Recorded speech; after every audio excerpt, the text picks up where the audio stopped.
बिस्मिल्लाहिर्रहमानिर्रहीम। आज जो हम चैप्टर स्टार्ट करने लगे हैं choice of career, federal board का इंग्लिश का फर्स्ट ईयर का चैप्टर है। इसकी हम पहले ट्रांसलेशन देखेंगे और उसके बाद हम फर्दर एक्सरसाइज के सोल्यूशन पे जाएंगे। तो सबसे पहले हम ट्रांसलेशन स्टार्ट करते हैं। बड़ा ही इंपॉर्टेंट चैप्टर है चॉइस ऑफ करियर, स्टूडेंट्स के लिए स्पेशली जिनको प्रॉब्लम होती है अपना करियर चूज़ करने में, या उनका माइंड जो है वो क्लियरली उनको नहीं वो डिसीजन ले सकते कि हमें किस फील्ड में जाना चाहिए या नहीं। तो ये उससे रिलेटेड है। तो स्टार्ट करते हैं। This is basically a letter जो कि लिखा गया। The career information and assessment centre एक करियर इंफॉर्मेशन और असेसमेंट सेंटर है जहाँ पे आपके पास करियर काउंसलर्स होते हैं, वो आपको गाइडलाइन करते हैं। वहाँ का एड्रेस है university town Peshawar in February 10 to 2020 को ये लिखा गया। डियर काशिफ या प्यारे काशिफ, इन योर लेटर तुम्हारे खत में you have asked me for the selection of career for you. तुमने मेरे से पूछा था for the selection of career for you, तुम्हारे लिए कौन सा शोबा या करियर चूज़ किया जाए या चुना जाए। आई हाउएवर मैं ताहम थिंक दैट सोचता हूँ दिस इज़ द डिसीजन ये फैसला है यू शुड मेक तुम्हें करना चाहिए ऑन योर ओन अपने तुम्हें खुद करना चाहिए। यानी ये वो फैसला है जो तुम्हें खुद करना चाहिए। Because choosing a career is one of the most important decision you will make in life. Because क्योंकि चूजिंग अ करियर अपना एक शोबा चुनना is one of the most important decisions. ज़िंदगी के जितने भी डिसीजन आप बनाओगे you will make in your life, उनमें से एक सबसे इम्पॉर्टेंट जो डिसीजन है या फैसला है उनमें से एक है। It's about so much more than deciding, ये सोचने से कई ज़्यादा है। It's about so much more कई ज़्यादा है देन डिसाइडिंग सोचने से। What you will do to make a living, कि आप अपनी ज़िंदगी मेक अ लिविंग रोज़ी रोटी कमाने के लिए क्या करोगे। टू स्टार्ट विद, शुरू करने के साथ, थिंक अबाउट सोचें that the amount of time we spend at work, कि जो वक्त हम काम पे सर्व करते हैं या गुजारते हैं। वी आर ऑन जॉब, हम नौकरी पे होते हैं। अप्रॉक्सीमेटली का मतलब होता है तकरीबन, अगर उर्दू में देखा जाए तो तकरीबन 25% ऑफ एवरी ईयर, हर साल का 25% हिस्सा। ओवर आवर लाइफ टाइम होता है हमारे पास ज़िंदगी का वक्त, जो हम ज़िंदगी का वक्त गुजारते हैं। तो लाइफ टाइम का मतलब ज़िंदगी का वक्त। दिस कम्स टू रफली 11.5 ईयर्स आउट ऑफ 35 ईयर्स। ये 35 सालों में से तकरीबन 11.5 साल बनते हैं, रफली तकरीबन। Most of us spend working, हम काम में जो गुजार देते हैं वक्त। From the beginning of our career, हमारे करियर के शुरू होने से लेकर अनटिल द रिटायरमेंट, हमारे रिटायर होने तक या नौकरी से फारिग होने तक। The importance of selecting a career, के आपके शोबे को चुनने की जो अहमियत है, with which we are satisfied, जिससे हम मुतमईन होते हैं, can not be over emphasised, उसको ज़रूरत से ज़्यादा अहमियत नहीं दे सकते। While some people are lucky enough, कुछ लोग बहुत खुशकिस्मत होते हैं, तो just know what they want to do, वो जब जो जानते हैं कि उनको क्या करना चाहते हैं, and and up in the satisfying careers, और अपने सेटिस्फाइंग यानी मुतमईन शोबों में हिस्सा ले चुके होते हैं, यानी उस पर वो काम कर रहे होते हैं। Without giving it much thought, उसको कई सोचने समझने के बगैर। यानी कुछ लोग इतने खुशकिस्मत होते हैं कि उनको सोचने समझने की ज़रूरत भी नहीं पड़ती, और वो उसी करियर के अंदर काम कर रहे होते हैं जो हमेशा से उनको चाहते थे कि वो वहाँ पे काम करें। Most of us are not, हम में से बहुत ज़्यादा ऐसे नहीं होते, यानी इतने खुशकिस्मत हम लोग नहीं होते, हमें सोचना पड़ता है। मैनी पीपल, बहुत से लोग, डोंट पुट इनफ एफर्ट, बहुत ज़्यादा मेहनत नहीं लगाते, इन टू चूजिंग ऑक्यूपेशन, अपना करियर चुनने। Occupation and career are the same things, कि हम वो चुनने में, और pick them for wrong reason, और हम उन्हें चुन लेते हैं फॉर रॉन्ग रीज़न, गलत वजूहात की बिना पर। May be they choose careers, के शायद वो करियर चूज़ करते हैं या शोबा चूज़ करते हैं, दैट सीम सिक्योर, जो कि उनके लिए सिक्योर होता है, यानी महफूज होता है, और पे वेल, या उनको अच्छी तनख्वाह मिलती है। Then they end up unhappy, तब वो नाखुश रह जाते हैं। The best way to make sure, सबसे अच्छा तरीका है टू मेक श्योर, ये यकीन करने का, that doesn't happen to you, कि ये आपके साथ ना हो, is to make a well thought out decision, कि आप एक अच्छा फैसला या अच्छा सोच समझ के फैसला करें या अच्छा फैसला करें। I would like to give some pragmatic decisions, मैं आपको कुछ प्रैग्मेटिक होते हैं प्रैक्टिकल, यानी जो आपके थॉटफुल यानी सोच समझ के जो आप सजेशन देते हैं। प्रैग्मेटिक मीन्स कि प्रैक्टिकल या सोच समझ के, जो किसी विद एक्सपीरियंस बोला जाता है। सजेशन दूंगा यानी आपको मशवरा दूंगा, देना चाहूँगा, दैट विल हेल्प यू, जो आपकी मदद करेगा in the selection of career, आपके करियर को चुनने में। द फर्स्ट स्टेप, पहला कदम है इन योर चॉइस ऑफ करियर, आपके करियर को चुनने का, is self assessment. Self assessment क्या होता है?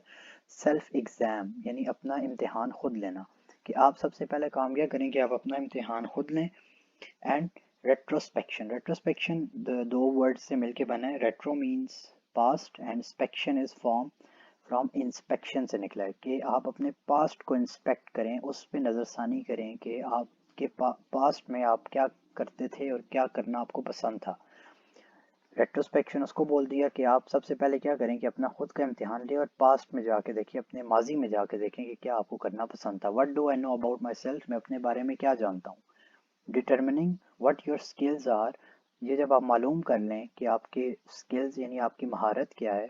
व्हाट यू एंजॉय डूइंग, आप क्या करना पसंद करते हैं। And what is important to you, और आपके लिए क्या अहमियत का हामिल है इन योर वर्क, आपके काम में। And life is part of process of self assessment, और ये ज़िंदगी जो है ये आपका हिस्सा है। ये सेल्फ असेसमेंट यानी अपने इम्तिहान लेने का एक प्रोसेस है। कि इम्तिहान लेने के प्रोसेस का जो एक हिस्सा है उसको ज़िंदगी बोलते हैं। Which is fundamental to self assessment again self exam, which is fundamental important या ज़रूरी, जो ज़रूरी है फॉर टू करियर डेवलपमेंट, आपके करियर को डेवलप यानी उसको आगे लेके जाने के लिए। नोइंग दैट, ये जानते हुए, व्हाट मैटर्स टू यू, आपके लिए क्या अहमियत रखता है। Makes it so much easier, ये बहुत आसान बना देता है। टू मेक योर वे, आपके लिए रास्ता बनाने में। टू अ ग्रेट जॉब, एक अच्छी नौकरी के लिए। You should also take time, आपको कुछ वक्त लेना चाहिए। टू एग्जामिन, ये एग्जामिन करने के लिए, जांच पड़ताल करने के लिए। द एक्टिविटीज़, जो आप करते हैं काम, यू लाइक टू डू, आप पसंद करेंगे। You like to do activities, you like to do, जो आप एक्टिविटीज़ करना या काम करना पसंद करते हैं, उनको आप वक्त निकाल के एग्जामिन करें। When you are not working, जब आप काम नहीं कर रहे। योर हॉबीज़, आपकी मशगले। एंड लेजरली परस्यूट्स, वो लेजरली होता है फ्री टाइम, एंड परस्यूट जिन चीज़ों को आप फॉलो करते हो, यानी आप काम जो करते हो, यानी आप फ्री टाइम में जो काम करना पसंद करते हो, और आपकी जो हॉबीज़ हैं उनको आप जज करें। Can give you great insight into future career path, आपको एक अच्छा इनसाइट व्यू यानी आपको एक अच्छा तज्जिया करके दे देगा कि आपका जो आने वाला करियर पाथ्स हैं वो क्या होने चाहिए।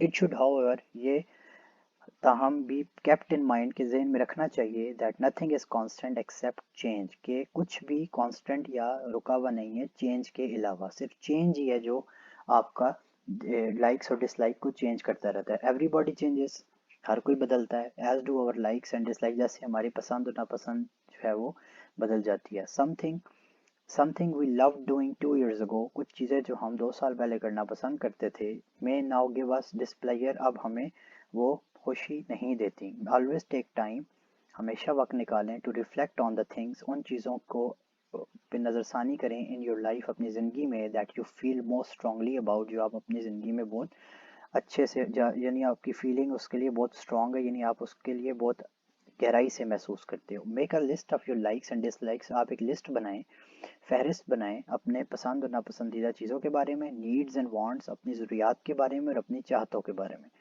Reflect on your current career path, और उन चीज़ों को अपने जो आपका अभी करियर पाथ चल रहा है यानी जिस रास्ते पे आप हैं उस पे रिफ्लेक्ट करें या उसका अक्स बनाएं। If your job and career fall under like, अगर आपका जो अभी नौकरी है और आपका जो शोबा है वो उस लाइक यानी पसंदीदा चीज़ों के अंदर लिस्ट में आ रहा है, यू नो, आप जानते हैं, that you are still on the right path, कि इसका मतलब है कि आप सीधे रास्ते पर हैं। टेक टाइम, वक्त निकालें, टू अंडरस्टैंड, ये समझने के लिए, योर इंटरेस्ट, अपने जो आपको जो चीज़ें पसंद है या करना पसंद करते हैं उनकी। And the motives that drive you, motives होते हैं जो आपको फोर्स करती हैं कुछ काम करने के लिए, मोटिवेट करती हैं वो चीज़ें।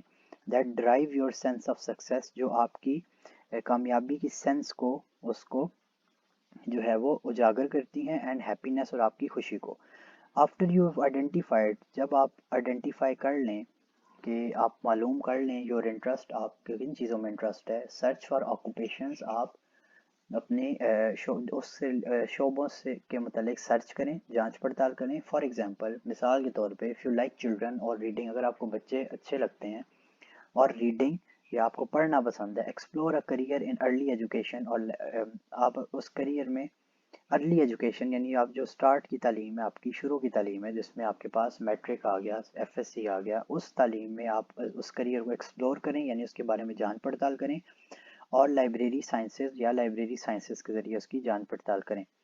Career such as day care, career शोबा वो जिस such as day care worker, day care workers होते हैं जो आपके चला रहे होते हैं ये डे केयर सेंटर्स, छोटे बच्चों को ख्याल रखना या बूढ़े बुजुर्गों का ख्याल रखना। और paediatric nurse, paediatric is basically the branch of medicine dealing with children and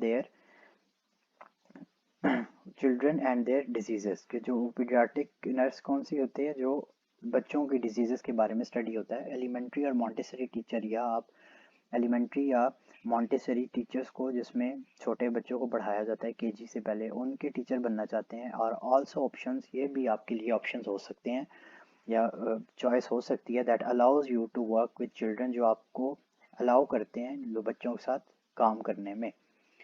similarly इसी के साथ if you take initiative in helping others, अगर आप कदम बढ़ाते हैं, स्टार्ट लेते हैं, इनिशिएटिव करना, किसी काम का आगाज़ करना, इन हेल्पिंग अदर्स, दूसरों की मदद करने में, and assist people in their critical state, और उनकी संगीन हालत में यानी क्रिटिकल स्टेज में उनकी हेल्प करना या उनकी मदद करना। You can opt for, opt का मतलब होता है मेक अ चॉइस, आप फॉर मेडिकल प्रोफेशन, आप मेडिकल प्रोफेशन की चॉइस भी बना सकते हैं, एंड सो ऑन, और इसी तरह मजीद। Now that you have focused, अब आपका फोकस या आपका सारा ध्यान ऑन अ स्पेसिफिक करियर, एक खास शोबे के ऊपर लग गया है, बेस्ड ऑन योर इंटरेस्ट, आपके शौक के की बुनियाद पे। आइडेंटिफाई द एजुकेशन, अब उससे रिलेटेड जो आपकी एजुकेशन है उसको आइडेंटिफाई करें, उसकी जान पड़ताल करें। नॉलेज, आपका नॉलेज कितना है उसके बारे में, एंड स्किल्स इट रिक्वायर्स, और कौन कौन सी महारतें या महारत वो रिक्वायर करता है। सम करियर्स, कुछ शोबे होते हैं जो may be started with high school diploma, जो हाई स्कूल की डिग्री के बाद यानी मैट्रिक की डिग्री के बाद आपको मिल जाते हैं। अदर्स में रिक्वायर आर 2 years और 4 year डिग्री, कुछ शोबे ऐसे होते हैं जिनके लिए 2 साल या 4 साल की डिग्री जो है वो रिक्वायर्ड होती है। Some fields require certification for your chosen path, कुछ फील्ड्स ऐसी हैं जिसके लिए आपको सर्टिफिकेट्स चाहिए होंगे आपने जो करियर चुना है। फॉर एग्जाम्पल, मिसाल के तौर पे, if you choose a career in project management, अगर आप प्रोजेक्ट को मैनेज करने के लिए, कोई भी काम है उसको मैनेज एज अ मैनेजर आप उसको चूज़ करते हैं, यू मे फाइंड दैट, आपको मालूम होगा that certain position required a certification, के कुछ चीज़ें या कुछ पोजीशन या कुछ जॉब्स ऐसी होती हैं जो एक सर्टिफिकेट जिनकी ज़रूरत होती है। If you want to be engineer, अगर आप इंजीनियर बनना चाहते हैं, you will have to plan your career accordingly, आपको अपना करियर या शोबा उसके हिसाब से प्लान करना होगा। मोर ओवर, मज़ीद ये कि if you are good at mathematics, अगर आप हिसाब किताब में या रियाजी में अच्छे हैं, and numeracy, better to opt for management, accounting और फाइनेंस, तो उस नंबर्स के साथ आप अच्छा खेल सकते हैं, यानी उसके साथ अच्छा पढ़ाई कर सकते हैं। तो आपको चाहिए कि आप मैनेजमेंट, अकाउंटिंग या फाइनेंस के डिपार्टमेंट्स को चूज़ करें या उसकी तरफ जाएं।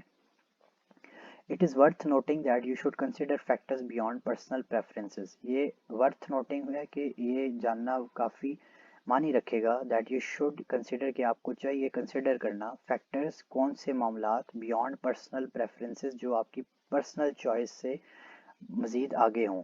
What is current demand for the field, के उस फील्ड्स की रिलेटेड अभी मौजूदा डिमांड मार्केट में क्या चल रही है, यानी उसकी जॉब्स हैं भी कि नहीं, दैट यू हैव चोजन, जो आपने चुना है। If the demand is low, अगर उसकी डिमांड जो है वो कम है, यानी मांग उसकी कम है, और एंट्री इज़ डिफ़िकल्ट, या उसमें दाखिल होना मुश्किल है। Are you comfortable with risk, क्या आप ख़तरा लेना पसंद करेंगे या उसके साथ कंफर्टेबल रहेंगे कि नहीं। व्हाट क्वालिफिकेशंस आर रिक्वायर्ड, कौन कौन सी क्वालिफिकेशंस जो हैं वो, या उसके लिए कौन कौन सी एजुकेशनल सर्टिफिकेट रिक्वायर्ड होंगे टू एंटर द फील्ड, उस शोबे में एंटर होने के लिए, दाखिल होने के लिए। Will it require additional education, क्या ये मज़ीद तालीम या ट्रेनिंग या जिसको कहते हैं आपके पास तकनीकी काम इसके लिए रिक्वायर्ड होगा।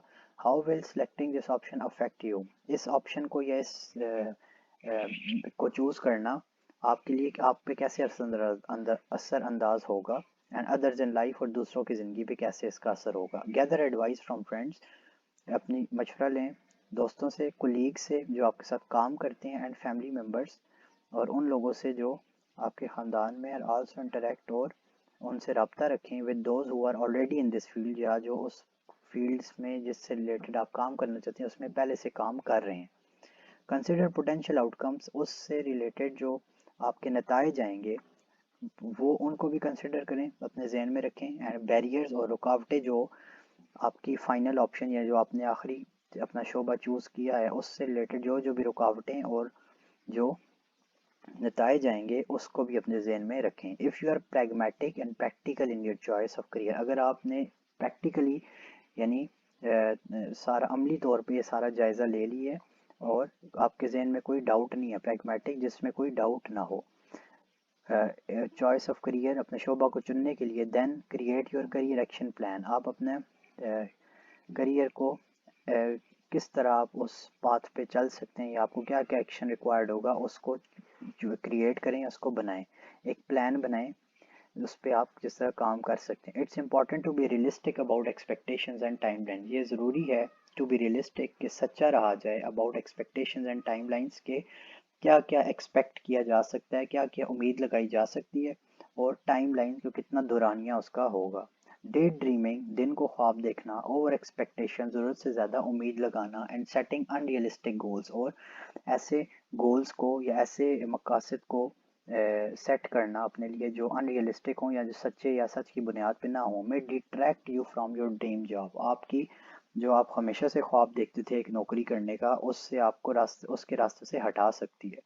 Write down specific action steps, लिखें स्पेसिफिक खास या मखसूस एक्शन स्टेप्स, वो कदम जो आप उस करियर पाथ तक जाने के लिए प्रैक्टिकली करेंगे, अमली तौर पे करेंगे, to take to achieve your goals, जो आप करेंगे टू अचीव हासिल करने के लिए योर गोल्स अपने मकासद को, and help yourself stay organise, और अपने आप की अपनी मदद करें ऑर्गेनाइज रहने के लिए। Check them off as you complete them, आप उनको कॉन्टीन्यूसली चेक करते जाएं जैसे जैसे आप उसको कंप्लीट कर रहे हैं या मुकम्मल कर रहे हैं। But feel free to amend your career action plan as needed, लेकिन आसानी महसूस करें टू अमेंड योर करियर की अपने तब्दीलियां या उसमें चेंजेस ला सकें your career action plan as needed, जैसे करियर एक्शन प्लान के अंदर ज़रूरत पड़ेगी। योर गोल्स, आपके मकासद एंड प्रायोरिटीज़, जो आपकी प्रायोरिटीज़ हैं जिसको आप तरजीह दे रहे हैं, तरजीहात जो हैं मे चेंज, वो बदल सकती हैं, एंड दैट्स परफेक्टली ओके, और ये बिल्कुल सही है, इसमें कोई गलत बात नहीं है। इट इज़ होप्ड, उम्मीद है, दैट दीज सजेशंस, ये जो राय आपको दी गई हैं एंड स्टेप्स और जो आपको रास्ते या कदम दिखाए गए हैं, will serve as beacon in choosing your career, as a beacon act करेंगे यानी एज अ राइट डायरेक्शन, एक सही सिमत में आपको लेके जाएंगे आपका शोबा चूज करने के लिए। If you have any queries, अगर आपके कोई सवाल हैं और कन्फ्यूजन या आपके जहन में कोई शुबहात हैं regarding the choice of your career, आपके करियर को चुनने से रिलेटेड या regarded, do not hesitate to ask, पूछते वक्त मत शर्माइए। I wish you the best of luck, मैं आपको अच्छी उम्मीद, अच्छा किस्मत जो है वो आपको मुबारक करता हूँ फॉर योर फ्यूचर करियर, आपके मज़ीद फ्यूचर के लिए या उसके शोबे के लिए। तो with kind regards, doctor Jamshed. तो अभी इसके एक्सरसाइज पे चलते हैं और देखते हैं कि क्वेश्चन आंसर्स और बाकी काम कैसे करना है। सबसे पहला क्वेश्चन आपके पास है, the what is dominant theme of the letter.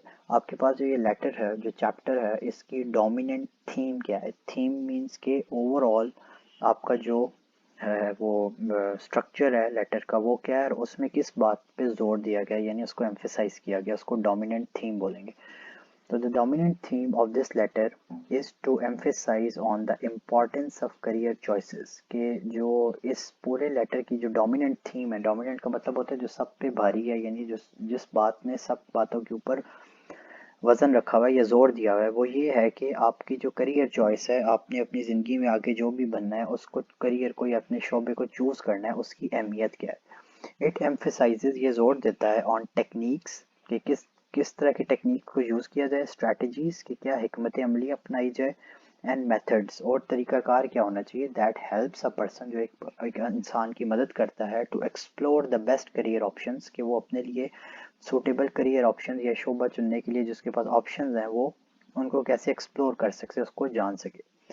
It helps in exploration of different fields, ये ना सिर्फ उस पर्सन को टेक्निक, स्ट्रेटजीज और मेथड दिखाता है, बट हेल्प करता है एक्सप्लोरेशन ऑफ डिफरेंट फील्ड्स के, इंसान जो पढ़ रहा है उससे रिलेटेड क्या कौन कौन सी डिफरेंट फील्ड्स जो हैं वो आ सकती हैं, उसको एक्सप्लोर करवाता है। That are suitable to one's needs, जो कि एक के ज़रूरियात के हिसाब से सूटेबल है, उसको सूट करता है। पैशंस, उसका पैशन क्या है ज़िंदगी में बनने का, मकसद क्या है, पैशन क्या है। एंड स्किल्स, स्किल्स होंगे आपके पास, उसकी महारत क्या है। एंड इंटरेस्ट, और उसका शौक किस चीज़ में है। तो ये सारी चीज़ें जो हैं वो आपको ये लेटर उस पे डोमिनेंट जो उसका पॉइंट ऑफ व्यू है वो यही है कि आपको करियर चुनने के लिए किन किन टेक्निक्स को यूज़ करना है, और वो टेक्निक्स आपके लिए किस तरह हेल्पफुल होती हैं अपनी फर्दर फील्ड्स को चुनने के लिए। नेक्स्ट क्वेश्चन पे आते हैं, why doesn't the career expert mention any specific profession as career. कि एक करियर एक्सपर्ट जो है उसने किसी एक स्पेसिफिक करियर को प्रोफेशन बनाने के लिए क्यों नहीं ने जो है वो मेंशन किया, या क्यों नहीं जोर दिया उस बात पे, कि उसने क्यों नहीं कहा कि ये करियर आप चूज कर लें, ये ना करें। उसने ओवरऑल बात की। अब आंसर क्या होगा, the career expert doesn't mention any specific fields. उसने कोई स्पेसिफिक फील्ड या शोबे को मेंशन नहीं किया इस पूरे लेटर में, क्योंकि because that will lead to choosing wrong profession. तो उससे होगा क्या कि वो आप गलत प्रोफेशन या अपने लिए शोबा चुन लेंगे। फॉर एग्जांपल, अगर इस लेटर में वो बोलता कि आप इंजीनियरिंग या मेडिकल की डिग्री को परस्यू करें, तो आपके माइंड में ये होगा कि शायद यही फील्ड जो है वो अच्छी हैं, लेकिन एक्चुअल में आप कुछ और करना चाहते हैं ज़िंदगी में, तो आप वो नहीं कर पाएंगे, तो आप गलत प्रोफेशन चूज़ कर लेंगे। दिस हैपन्स क्वाइट ऑफन, ये काफ़ी दफ़ा होता है, that we choose the career on someone else's advice, कि हम किसी और की एडवाइस पे जो है वो करियर को चूज़ कर लेते हैं, अपने शोबे को चूज़ कर लेते हैं। एंड एज अ कॉन्सिक्वेंस उसका रिजल्ट क्या निकलता है, वो lead our selves to failure. हम फेलियर की तरफ चले जाते हैं, चाहे वो साइकोलॉजिकल फेलियर हो, इमोशनल हो, या हमारे पास और भी किसी तरह का फेलियर हो, तो वो हम उससे नाकामी की तरफ चले जाते हैं। क्वेश्चन नंबर 3 है, why is the decision of choice of career considered the toughest. के करियर को चूज करने का जो फैसला या डिसीजन है वो सबसे मुश्किल क्यों है। Give example from text of letter. आप किसी एक बुक चैप्टर के अंदर से कोई एक टेक्स्ट उठा के उसकी एग्जांपल को कोट कर सकते हैं कि ये सबसे टफेस्ट डिसीजन या मुश्किल तरीन फैसला क्यों है। Choice of career is one of the toughest decision, ये सबसे मुश्किल तरीन फैसला है, बिकॉज वी आर इमेच्योर, हम बालिग, इमेच्योर यानी हम बालिग और समझदार नहीं होते या नहीं हैं। And don't have career counselling in our schools, और हमारे स्कूल्स में जो इंस्टीट्यूट्स हैं वहाँ पे भी करियर काउंसलिंग नहीं होती, यानी मीटिंग्स नहीं होती जिसपे हर बच्चे के साथ करियर के बारे में डिस्कशन की जाए कि आपको किधर जाना चाहिए और किधर नहीं जाना चाहिए। और एंड होम्स एज वेल, और घरों में भी नहीं होता। मोस्ट ऑफ द स्टूडेंट, बहुत सारे स्टूडेंट्स चूज करियर्स अपने इंतखाब कर लेते हैं शोबे को ऑन समवन एल्सेस चॉइस, वो किसी और की चॉइस पे उसको चूज करते हैं। दे डोंट हैव स्किल्स, उनके पास उससे रिलेटेड स्किल या महारत भी नहीं होती, तजर्बा भी नहीं होता। एंड पैशन अबाउट इट, और उसके बारे में वो पैशनेट भी नहीं होते। For example, if you choose a career in project management, अगर आप एक प्रोजेक्ट मैनेजमेंट में अपना शोबा चुनते हैं ज़िंदगी में, and you don't have required skills, अगर आपके पास उससे रिलेटेड कोई एक्सपीरियंस, तजर्बा या महारत नहीं है, एंड पैशन, और उसके बारे में आपको पैशन भी नहीं है, शौक भी नहीं है about it, this will lead to regrets and dissatisfaction. तो ये रिग्रेट्स पे यानी आपको पछतावे की तरफ ले जाएगा, एंड डिससेटिस्फेक्शन, और आप मुतमईन भी नहीं होंगे अपने चॉइस ऑफ करियर से। So this is the reason why the decision of choice of career considered the toughest.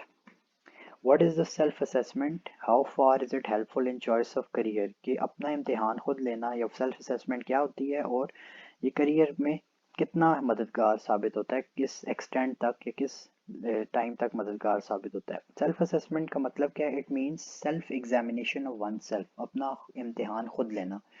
It is about, ये इस बारे में है, एग्जामिनिंग योर सेल्फ, अपने बारे में इम्तिहान लेना, एग्जामिन करना अपने आप को। And knowing about your skills, और अपनी महारत को जानना। पैशन एंड ड्रीम्स, और आपका शौक क्या है, और आप क्या करना चाहते हैं, और आपका ख्वाब क्या है। What you want to achieve in your life, आप अपनी ज़िंदगी में क्या करना चाहते हैं। This is the most crucial step of choosing right career for our self, ये सबसे अहम और क्रिटिकल स्टेप है, रास्ता है या पाथ है जिसको हम अपने करियर को चूज करने के लिए इस्तेमाल करते हैं। Self assessment not only help in choosing right career, जो सेल्फ असेसमेंट होती है, अपनी जांच पड़ताल खुद करना, not only helps in choosing good career, अपने लिए अच्छा करियर चुनने के लिए ना सिर्फ वो मददगार साबित होता है, बल्कि but also helps us to keep polishing our skills required for that time, और उस वक्त के साथ साथ जो हमारे महारत या हमारे स्किल्स को पॉलिश करने की ज़रूरत है, यानी अपडेट करने की ज़रूरत है टाइम के साथ साथ, उसमें भी हमें ये मददगार साबित होता है कि ना सिर्फ सेल्फ असेसमेंट हमें अपने राइट टाइम पे राइट करियर चूज़ करने के लिए हेल्प करता है, बल्कि हमें अपने स्किल्स को वक्त की मुनासबत से या वक्त की ज़रूरत के साथ साथ पॉलिश करने के लिए भी हेल्प करता है कि वक्त के साथ हमें अप टू डेट कैसे रहना है। क्वेश्चन नंबर 5 है कि आपने समराइज करना है इस पूरे लेटर को। तो समरी के लिए आपके पास आपको कंसाइज होना चाहिए, और कंसाइज होने के साथ साथ आपने सारे पॉइंट्स इसके अंदर मेंशन करने हैं, यानी आपको कोई पॉइंट छोड़ना नहीं है और शॉर्ट करके लिखना है। तो choosing right career is one of the critical decision of one's life, कि एक अच्छा करियर या राइट करियर या सही करियर चूज करना हर किसी की एक की ज़िंदगी का बहुत इम्पोर्टेंट या सबसे अहम फैसला होता है। So one should do it by own self, तो उसको अपना फैसला खुद करना चाहिए। We spend reasonable time for our life, हम अपनी ज़िंदगी का बहुत सारा वक्त गुजार देते हैं इन जॉब नौकरी करते हुए। वी हैव चोजन, जो हमने चुनी होगी। So we should make fruitful decision, ताकि हम एक अच्छा और फल जिसका अच्छा फल हमें मिल सके, वो डिसीजन हम बना सकें या चूज़ कर सकें या चूज़ करना चाहिए। फर्स्ट स्टेप, पहला कदम इन चूजिंग करियर, करियर को चुनते वक्त इज अ सेल्फ असेसमेंट, अपना इम्तिहान खुद लें। That enables us to understand, जो हमें इस काबिल बना सके कि हम समझ सकें अबाउट आवर कैपेबिलिटीज़, की हमारी सलाहियतें क्या क्या हैं, स्किल्स हमारी महारत किस में है, हमारा तजर्बा किस काम में, पैशन एंड नॉलेज, और उसके बारे में हमें शौक कितना है उस काम को परस्यू करने का, और नॉलेज हमारा नॉलेज कितना है, यानी हमारे पास तालीम कितनी है। It also helps us figure out our likes and dislike, ये हम और ये हम मदद करता है ये ढूंढने में कि हमारी पसंद क्या है और नापसंद क्या है। सो फॉर दैट सेक, इस चीज़ को मद्देनजर रखते हुए retrospection is very important. Past retrospection का मतलब होता है कि आप अपने पास्ट में जाके देखें कि आपको किस तरह पास्ट में आपको, यानी अपने माजी में कौन कौन सी चीज़ें आपको करना पसंद और नापसंद थी, विच हेल्प्स अस, जो हमें मदद करेगा नोइंग आवर इंटरेस्ट, हमारे इंटरेस्ट जानने में, शौक जानने में। But keep in mind that, कि अपने जहन में ये बात भी रखें that nothing is constant except change, कि कुछ भी एक जैसा नहीं रहता चेंज के अलावा। एवरीथिंग चेंजेस, हर चीज़ बदलती है विद टाइम, वक्त के साथ। सो stick with the things you like permanently, तो उन चीज़ों के साथ रहें जो आप हमेशा के लिए करना पसंद करते हैं। आफ्टर मेकिंग द डिसीजन, फैसला लेने के बाद, what you want to do in life, कि आप क्या करेंगे अपनी ज़िंदगी के साथ, focus on the required skill set, उस रिक्वायर्ड स्किल सेट को, अपने तजर्बे को या उस महारत को जो उस डिसीजन या उस करियर के लिए आपके लिए हेल्पफुल होगी, उस पर फोकस करें, उस पर नज़रसानी करें, and knowledge for that career, और उसके बारे में नॉलेज गेन करें, यानी एजुकेशन हासिल करें।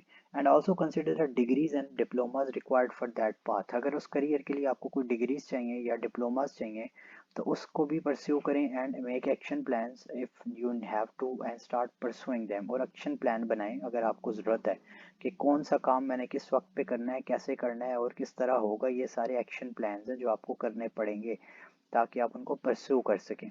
And if still you are confused about, अगर आप फिर भी आपके जहन में शक व शुबहात है about how to do it, कि हम कैसे करेंगे, then you can seek career adviser. तो आप करियर एडवाइज़र जो होते हैं, जो आपको करियर के बारे में हेल्प करते हैं, उसको आप जो है वो चूज़ कर सकते हैं। And see confirmation from friends, और अपने दोस्तों से मदद लें, फैमिली, अपनी फैमिली से। So that fog in your mind clears up, जो आपके जहन में धुंध इकट्ठी हुई है ना, जो आपको क्लियरली विजिबिलिटी नहीं शो कर रही कि आपको क्या करना है क्या नहीं करना, वो क्लियर हो जाएगी।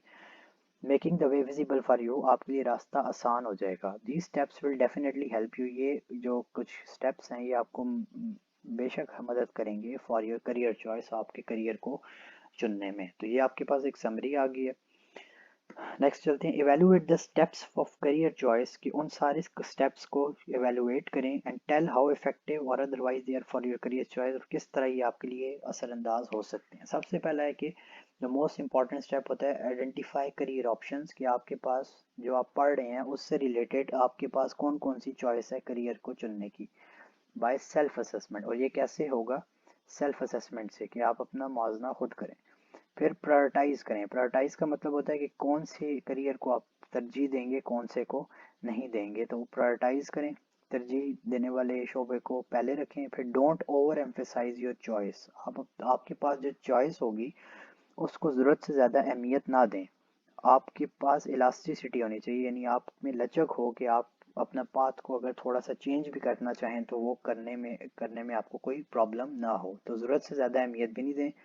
फिर उसके बाद यहाँ से चलते तो आता है हमारे पास make smart goals and create action plan. तो उससे रिलेटेड आप स्मार्ट गोल्स बनाएं कि मैंने स्टेप बाय स्टेप किस तरह उन मकासद को अचीव करना है, एंड क्रिएट एक्शन प्लान, और उससे रिलेटेड एक्शन प्लान जो है वो आप बनाएं कि किस तरह मुझे ये काम करने हैं और कितने स्टेप्स में ये होगा और कैसे होगा। फिर अगर आपके पास लास्ट ऑप्शन बचती है, अगर आपको नहीं समझ आ रहा तो आप करियर एडवाइज़र से भी मिल सकते हैं, उनसे आप डिस्कस कर सकते हैं कि मैं ये स्टडीज़ कर रहा हूँ और मुझे ये करना है लाइफ में, तो मुझे किस किस तरह स्टेप्स लेने चाहिए आगे उस पॉइंट तक बढ़ने के लिए, तो वो आपकी डेफिनेटली हेल्प करेंगे।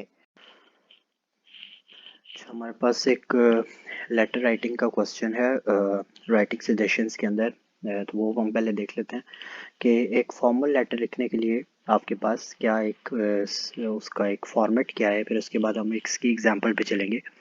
Rules for writing formal letters in English. In English, there are a number of conventions that should be used when writing a formal or business letter. एक formal और business letter लिखने के लिए जो बड़ा important होता है किसी कंपनी को या किसी ऑर्गेनाइजेशन को लिखने के लिए, number of rules and regulations हैं जिनको हमने देखना है। Furthermore try to write as simply and as clearly as possible, क्योंकि जो नॉर्मली आप फॉर्मल लेटर लिखते हो किसी भी ऑर्गेनाइजेशन को या कंपनी को, तो उसमें एक चीज़ आपने देखनी होती है कि आपका जो पॉइंट ऑफ व्यू है वो क्लियर होना चाहिए और सिंपल वर्ड्स में। यानी फॉर एग्जांपल आपको प्रॉब्लम है, उस प्रॉब्लम को डिस्कस करने के लिए आप एक लेटर लिख रहे हो किसी कंपनी को, तो आप अपनी प्रॉब्लम को जितना क्लियरली और सिंपली जो एक्सप्लेन कर सकते हो उतना ये लेटर आपका अच्छा होगा। And not to make the letter longer than necessary, और लेटर को ज़रूरत से ज़्यादा लंबा करने की ज़रूरत नहीं, यानी टू द पॉइंट और कंसाइज होना चाहिए। And remember not to use informal language like contractions, के आप जो है वो इनफॉर्मल लैंग्वेज को यूज़ करने से परहेज़ करेंगे। सबसे पहले एड्रेस आ जाता है। आपने अपना एड्रेस लिखना है। द रिटर्न एड्रेस या your address should be written in top left corner of the letter. आपका जो ये फॉर एग्जांपल एक पेज है, इसका जो ये लेफ्ट कॉर्नर है, इसके टॉप के ऊपर आपने जिस तरह ये राइटिंग सजेशन लिखा हुआ है, यहाँ पे आपने अपना एड्रेस लिखना है और कोई कॉमास और फुल स्टॉप्स किसी भी एंड पे नहीं लगाने। जिस तरह ये लिखा हुआ है writing letter, writing a formal letter, इसके बाद ना कोई कॉमा है, ना सेमी कॉलन है, ना कॉलन है ना फुल स्टॉप है, तो आपने ये सारी चीज़ें अवॉइड करनी है। फिर अपना एड्रेस लिखने के बाद आपने डेट लिखना है, और डेट लिखने के फॉर्मेट किया है 10th of April for example to 2010 है, आपके पास एक डेट आ गई। फिर डेट के बाद आपने जिस पर्सन को आप लिख रहे हो उसका एड्रेस लिखना है, और ये भी लेफ्ट साइड पे लिखना, और स्टार्ट बिलो योर एड्रेस, और अपनी डेट के बाद आपने ये एड्रेस उस पर्सन का लिखना है जिसको आप लेटर लिख रहे हो। फिर सैल्यूटेशन और ग्रीटिंग्स आ जाती हैं। सैल्यूटेशन और ग्रीटिंग्स में डियर सर और मैडम वगैरह आ जाता है, और इसमें जो है वो it is always advisable to try to find out name. अगर आपके पास कोई उनका नेम है पर्सन का जिसको आप लेटर लिख रहे हो तो वो लिखते तो बेहतर है, अदरवाइज आप सर या मैम भी लिख सकते हैं, और इसके बाद एक कॉमा आपने लगाना है, अ कॉमा इज़ नीडेड। फिर dear mister Akbar, for example अगर आपको उनका नाम पता है मिस्टर अकबर, तो डियर मिस्टर अकबर लिखा, और इसके अलावा आप मिस्टर मिसेस या कोई भी आप जो है वो डॉक्टर कोई भी आप सैल्यूटेशन यूज़ कर सकते हैं सर नेम के साथ, ताकि आपका लेटर जो है वो क्लियर हो जाए। और उसके बाद आपने एक कॉमा डालना है और जो है वो करना है। और हाँ, एक और चीज़ याद रखिएगा कि अगर आप किसी फीमेल को लेटर लिख रहे हैं और आपको नहीं पता कि वो मिसेज हैं या मिस हैं, तो you can use M S which is use for both married and single women. जो अगर आप सिर्फ एम एस के बाद डॉट लगा देंगे, कॉमा लगा देंगे, तो आपके पास वो मैरिड और सिंगल वुमेन दोनों के लिए अप्लाई हो जाएगा। तो नेक्स्ट क्या है हमारे पास? फिर आपने जो लेटर की सारे स्ट्रक्चर लिखा बीच में जो भी, फिर उसके बाद योर फेथफुली डियर सर या मैम लिख के, और योर सिंसियरली भी लिख सकते हैं आप अपना नाम लिख के, और एंड पे अपने सिग्नेचर कर देंगे। तो ये आपके पास जो है वो लेटर का आ गया। अब लेटर की बॉडी क्या होती है? फर्स्ट पैराग्राफ जो होता है ना आपका लेटर की बॉडी का, वो क्या होगा आपके पास जिसमें आपने अपना पर्पज़ लिखना है, कोई भी इंक्वायरी कंप्लेंट या रिक्वेस्ट है वो आपने उस फर्स्ट पैराग्राफ के अंदर मेंशन कर देनी है ताकि आपका लेटर क्लियर हो जाए। फिर उसके बाद मिडिल पैराग्राफ है, मिडिल पैराग्राफ में आपने थोड़ी सी डिटेल्स देनी है कि आपका जो लेटर है वो किस बारे में है और आप क्या प्रॉब्लम्स हैं, किस चीज़ को डिस्कस आप करना चाहते हैं, जो ज़रूरी बातें हो कि टू द पॉइंट। और लास्ट पैराग्राफ में तो आप उनसे जो एक्सपेक्ट कर रहे हैं वो आप उसमें लिखेंगे कि आपने फॉर एग्जांपल आपने कोई प्रॉब्लम सॉल्व करवानी है, तो वो जब प्रॉब्लम आप लास्ट पैराग्राफ में लिखेंगे कि मैं ये एक्सपेक्ट करता हूँ कि आप इतने अरसे में या इतनी चीज़ों में आप ये प्रॉब्लम सॉल्व कर देंगे या जो भी आपको चीज़ चाहिए वो आपको मिल जाएगी। तो उसके बाद आपके पास जो है लेटर कंप्लीट हो जाएगा। तो अब इसके एक फॉर्मेट पे चलते हैं। आपके पास एक फॉर्मेट है लेटर का। देखें, सबसे पहले आपका एड्रेस है, फिर डेट है, फिर उस बंदे का या उस कंपनी या ऑर्गेनाइजेशन का एड्रेस है जिसको आप लेटर भेज रहे हैं, फिर सैल्यूटेशन डियर मिस्टर मिसेस जो भी, फिर उसके बाद सब्जेक्ट लाइन कि आपका लेटर किस बारे में, ये एक लाइन के अंदर आपने लिखना है। फिर मेन बॉडी आ गई कि आपकी ने जो सारी डिटेल लिखनी है। फिर उसके बाद योर्स फेथफुली या सिंसियरली आपका सिग्नेचर आ जाएगा और आपका इस तरह का एक लेटर की बॉडी कंप्लीट हो जाएगी। अब एक एग्जांपल है लेटर की। उसमें क्या है कि आपने अपना एड्रेस लिखा, नीचे डेट लिखी, फिर आप जिसको लेटर लिख रहे हैं उसका एड्रेस लिखा, फिर dear mister Akbar, I am writing to inquire about possibility of holiday work with your company this summer. इस समर में मैं आपकी कंपनी के साथ काम करना चाहता हूँ। I am very interested in gaining some experience. And अब ये देखें, पहला पैराग्राफ जो था उसमें आपने लेटर का मकसद लिख दिया, छोटा सा पैराग्राफ 2-3 लाइनों में या 4 लाइनों में कि आपका लेटर लिखने का मकसद क्या है। फिर सेकंड पैराग्राफ में आपने डिटेल लिखनी है कि मैं लास्ट 2 ईयर से एक स्टूडेंट मैगजीन के अंदर एडिटर भी रह चुका हूँ और नेक्स्ट ईयर मेरा कोर्स करने का प्लान है। तो मैं ये मैं ये आपके पास इंटर्नशिप करना चाहता हूँ ताकि काम मेरा अच्छे से हो जाए। फिर उसके बाद आपकी जो स्किल्स हैं, यानी आपने सेकंड पैराग्राफ के अंदर फिर वो सारी डिटेल लिखनी है। क्या अब जो स्किल्स हैं वो आपने वो लिखने हैं जो आपकी लेटर के पॉइंट के अकॉर्डिंगली हैं। अगर आप कोई लेटर जॉब के लिए लिख रहे हैं तो आपने वो सारे स्किल्स लिखने हैं जो उस जॉब से रिक्वायर्ड होंगे, कि मैं इंग्लिश में भी अच्छा हूँ और कंप्यूटर स्किल्स भी मेरे अच्छे हैं। तो फिर उसके बाद लास्ट पैराग्राफ के आप एक्सपेक्ट क्या कर रहे हैं उनसे, कि या आप जो है उनके पास आपकी कोई जगह होगी, वैकेंसी होगी जिसमें आपको रख सकेंगे, और मैं अपनी सीवी वगैरह भी साथ अटैच करके भेज रहा हूँ। फिर एंड पे योर सिंसियरली और अपना नाम आपने लिख देना है। तो ये आपके पास एक सिंपल सा लेटर है, उसका एक थीम है। तो इस तरह के लेटर्स जो हैं वो आप प्रैक्टिस करें, और प्रैक्टिस के बाद आप जो है वो इस थीम को, इस फॉर्मेट को फॉलो करते हुए जब आप लेटर का क्वेश्चन हल करेंगे तो आपको मार्क्स भी अच्छे मिलेंगे और इंशाल्लाह आपकी राइटिंग स्पीड भी बेहतर हो जाएगी। तो आई होप आपको ये लेटर राइटिंग का कॉन्सेप्ट समझ आ गया होगा। तो ये हमारे पास लास्ट एक्सरसाइज का क्वेश्चन था इस पूरे का। तो एक और क्वेश्चन है, write a letter to company manager for post of an accountant. तो अब ये लेटर लिखते हैं और लेटर देखते हैं कि कैसा लेटर है, तो फिर वीडियो को एंड कर देंगे। तो लेटर देखते हैं फिर आगे चलते हैं। Write a letter to company manager for post of an accountant, आपका जो क्वेश्चन था वो एक दफ़ा देख लेते हैं। सबसे पहले आपने अपना एड्रेस लिखना है, एग्जामिनेशन हॉल, सिटी, ABC और डेट लिखनी है, जो भी आपकी डेट होगी। फिर उसके बाद जिस पर्सन को या जिस कंपनी को आप लेटर लिख रहे हैं उनका address, the manager ABC company, और नीचे subject application for post of an accountant, और उसके बाद सैल्यूटेशन आएगा। अब देखें यहाँ पे किसी के बाद डॉट या कॉमा मैंने नहीं लगाया। फिर उसके बाद सैल्यूटेशन, रिस्पेक्टेड सर या मैम जो भी है, comma, I am writing to inquire about the post of an accountant in your organisation. I am willing to apply for this job to gain some experience and enhance my knowledge by working in prestige organisation as yours. पहले paragraph जो main body का पहला paragraph होगा main, उसमें आपने concisely बताना है कि आपका जो लेटर है उसका मकसद क्या है। तो इसमें यही बताया गया है कि मैं आपकी कंपनी में काम करना चाहता हूँ as a for the post of an accountant. तो जो है वो कुछ ताकि मुझे एक्सपीरियंस हो जाए और नॉलेज गेन हो जाए। तो ये आपने पहला पैराग्राफ लिख दिया कि आपका लेटर का मकसद क्या है। फिर उसके बाद आपने सारी डिटेल्स लिखनी है। मैंने शॉर्ट करके लिखा है, आप अपने पॉइंट्स बीच में ऐड कर सकते हैं। I am willing to gain some experience so that I could continue my higher studies in accountancy from abroad, कि मैं बाहर से अकाउंटेंसी की हायर स्टडीज़ के लिए जाना चाहता हूँ, तो मुझे एक्सपीरियंस चाहिए होगा, तो मैं आपकी कंपनी में जॉब करना चाहता हूँ। I wanted to gain some experience after my BCom degree, मैं अपनी BCom डिग्री के बाद कुछ एक्सपीरियंस लेना चाहता हूँ। I am good in English and have good communication skills, working in your company help me gain some good experience. तो यानी ये कुछ बेसिक पॉइंट्स मैंने लिख दी। आप अपनी स्किल्स भी बता सकते हैं, आप अपना पुराना एक्सपीरियंस भी बता सकते हैं, आप क्यों इस कंपनी में काम करना चाहते हैं वो भी बता सकते हैं। फिर उसके बाद आपका फाइनल आ गया, hoping for the good response, your sincerely XYZ, और उसके बाद आपके सिग्नेचर आ जाएंगे। तो ये आपके पास एक लेटर का फॉर्मेट मैंने आपको लिख दी है। आप जितना अच्छा लिखेंगे, जितने ज़्यादा पॉइंट्स लिखेंगे, टू द पॉइंट बात करेंगे, उतना ही आपका जो है वो अच्छा लेटर आएगा और उतने ही अच्छे आपको मार्क्स मिलेंगे। तो आई होप आपको ये वीडियो पसंद आई होगी। चैनल को सब्सक्राइब करें, शेयर करें और फर्दर वीडियोस के लिए लाइक करें, ताकि आपको फर्दर वीडियोस जो है वो मिलती रहें। तो मिलते हैं नेक्स्ट वीडियो में। टिल देन अल्लाह हाफिज़।